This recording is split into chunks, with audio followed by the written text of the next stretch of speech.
Salut à toi mon jeune dragon. Alors dans la dernière vidéo, j'ai annoncé que j'allais finir d'implémenter la GUI et finaliser la programmation des 5 scènes. Du coup, question pour un champion, est-ce que j'ai atteint mon objectif de la semaine? Et la réponse est dans cette vidéo. Mais juste avant, démarre l'intro Drakan.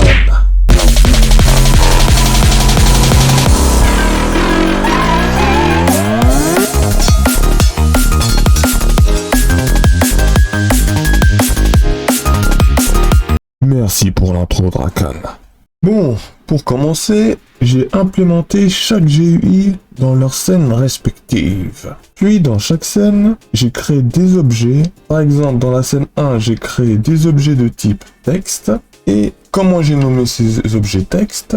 C'est tout simple. Le premier, j'ai nommé TXT level sort 1, puis 2, puis 3, puis 4, et puis 5. De toute façon, je montrerai tout ça à l'écran, histoire d'avoir un peu de contexte.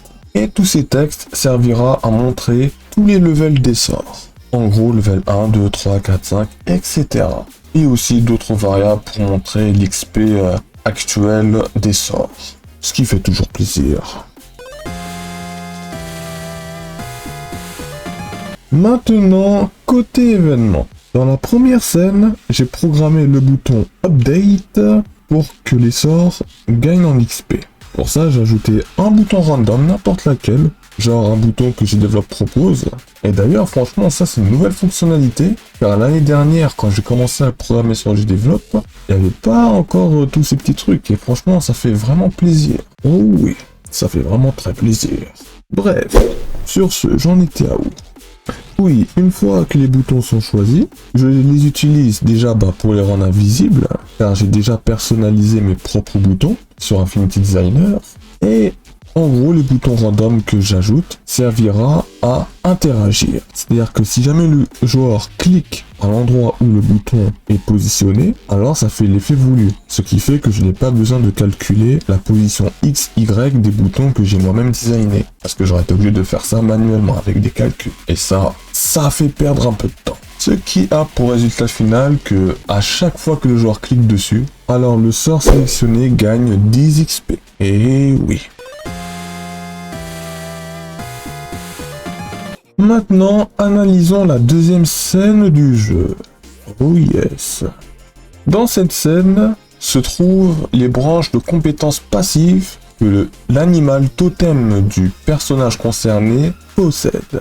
Et pour rappel, Drakan a l'animal totem hibou, Hermia le pigeon, Ronald l'aigle et Asterix, le maître des éléments, le dragon. Et oui, car le dragon, on sait tous que c'est un animal légendaire. Et pour revenir au niveau du code, je peux te dire que programmer la scène 2 du jeu m'a pris énormément de temps. Oh oui. Franchement, déjà, non seulement j'ai rencontré un petit bug pas très costaud, mais un petit bug qui prend pas mal de temps à être résolu, car en gros, de toute façon je montre à l'écran, il faut que je cache les objets ou que je fasse apparaître des objets en fonction de l'endroit où le joueur a débloqué tel palier ou tel palier. Bon, c'est assez complexe à expliquer, mais en gros, à chaque step débloqué, je dois faire une mise à jour manuelle dans mon code pour que les images correspondantes correspondent vraiment à l'état actuel de la branche. Et ça m'a pris facile 1 heure. Et ça, c'était le premier truc.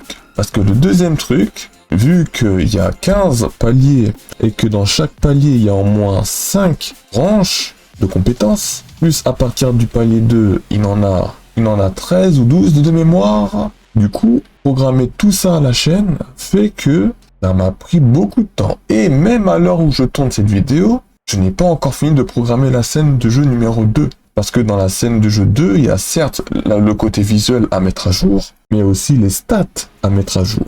En gros, point de vie bonus, point d'attaque bonus et point de défense bonus. Et ça, j'ai encore pour un petit moment.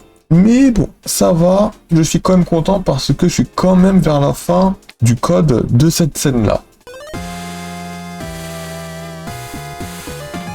Puis pour finir, la 4e scène du jeu. Oh yes. C'est ici que le joueur pourra changer de personnage. Quand un personnage est bloqué, alors une variable de scène qui dit que ce personnage est un faux, c'est-à-dire qu'il y a une variable booléenne pour dire que tel ou tel personnage est bloqué ou débloqué, et dans le cas où le personnage est bloqué, alors le joueur doit payer des diamants pour débloquer. Et putain que ça rime. Donc pour Hermia 200 diamants, 500 diamants pour Ronald, ou 700, je ne me rappelle plus, et 2000 diamants pour Atterri. Et puis dans cette scène, j'ai mis en affiche les stats, aussi l'histoire, et puis en bas, au milieu, il y a le level, et à droite, le bouton pour upgrade. Et oui, comme tu peux le voir, j'ai mis que pour upgrader un personnage, il faut que le joueur regarde une pub.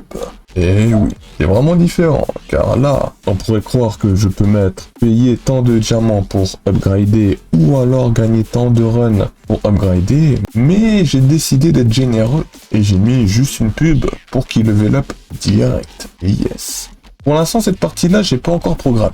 Mais sinon, tout le reste, on peut choisir les personnages. D'ailleurs, j'ai même sauvegardé le fait qu'on puisse débloquer les personnages. Donc, une partie de la sauvegarde a été codée dans ce jeu, mais pas toute. Hein. Et puis, voilou. Bon, comparé à la scène précédente, celui-ci, il n'y a pas beaucoup de code. C'était franchement assez rapide à coder. Bon, il y a encore 10% des choses à coder, mais ça va. Et puis, pour les autres scènes auxquelles j'ai pas mentionné, j'ai tout simplement pas encore programmé. Et oui. Bref. Sur ce, je te dis à tout de suite pour la conclusion. C'est maintenant l'heure de la conclusion. Donc, comme tu as pu le voir, grosso modo, j'ai atteint 70% de mon objectif, de mes objectifs de la semaine. Car oui, la scène du milieu où on peut faire des vortex, je sais plus quelle scène c'est, et puis plus la scène du boutique de jeu, c'est des scènes auxquelles j'ai pas du tout codé. Puis t'ajoutes à cela la scène 3 auquel j'ai pas encore tout à fait fini, et la scène où on choisit les personnages ou auquel je n'ai aussi pas tout à fait fini, et là on peut dire qu'il manque encore 30% du code à faire. Et là je parle que du codage des interfaces, je parle même pas des runs, où on peut runner à la Vampire Survivor. Là, il y a encore tout un autre travail à faire. Et honnêtement, je pense que mon projet, il sortira peut-être mi-septembre. Que mon jeu sortira mi-septembre. Car au début, je me suis dit fin du mois d'août, easy. Mais en fait, honnêtement, je pense que ça va me prendre 2 semaines de plus. Oh oui. Donc, l'objectif, mon objectif pour la semaine prochaine, à compter de mercredi jusqu'à lundi, à peu près, ou mercredi, sera ou plutôt mon objectif, jusqu'à ce que je ressors une autre vidéo devlog, voilà, comme ça c'est mieux, serait que je finisse toute la partie GUI, que tout soit utilisable. Je vais pas dire jouable, car il n'y a pas concrètement de gameplay dans cette partie-là du jeu, mais on va dire que tout soit utilisable, c'est-à-dire la boutique, changement de personnage et que ça sauvegarde le changement de personnage, le level up du personnage hors run, car in run on peut level up les personnages. Bon, je pense que vous connaissez tous Vampire Survivor, donc vous voyez de quoi je parle. Et puis voilà, je pense que j'ai fait le tour. Donc en gros, mon objectif pour cette semaine-là, maintenant, serait de programmer toute la partie interface, de finir la programmation, de faire les 30% restants. Comme ça, la semaine encore d'après, je vais pouvoir me focaliser sur le gameplay in-run et le mode d'histoire du jeu.